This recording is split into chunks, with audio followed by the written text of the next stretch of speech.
So it is my privilege to proclaim the 2012 Republican National Convention in session and called to order. پیر کو Republican party کے convention کا پہلا باقاعدہ session محض 33 second جاری رہا۔ سمندری طوفان آئزیک کے ڈر سے کنونشن کے پہلے دن کی کارروائی ملتوی کر دی گئی تھی۔ اس لیے ریپبلکن نیشنل کمیٹی کے چیئرمین رینس پریبس نے کنونشن کے آغاز کے اعلان کے ساتھ ہی اس کے التوا کا اعلان بھی کر دیا۔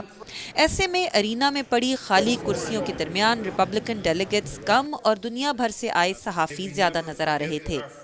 سیشن کے التوا کے باوجود چیئرمین پریبس نے شرکاء کی توجہ اس گھڑی کی طرف دلائی جسے ریپبلکنز نے نیشنل ڈیٹ کلاک یعنی قومی قرض کی گھڑی کا نام دیا ہے۔ اس گھڑی پر وقت نہیں، امریکہ کا قومی قرض دکھایا جاتا ہے۔ یہ ہال میں موجود لوگوں کی توجہ امریکہ کے معاشی مسائل کی طرف دلانے کی ایک کوشش تھی۔ اس کے علاوہ پارٹی کے امیدوار مٹ رومنی کی ایک ویڈیو بھی دکھائی گئی۔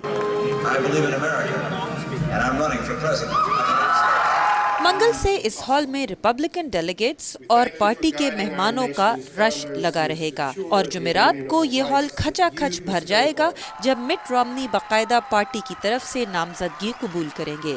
دوسری طرف کنونشن سینٹر کے قریب ہی سخت سیکیورٹی کے درمیان آکیوپائیڈ ٹیمپا تحریک نے پیر کو اس کنونشن کے خلاف مظاہرے کیے۔ عائشہ تنظیم، اردو VOA، ٹیمپا۔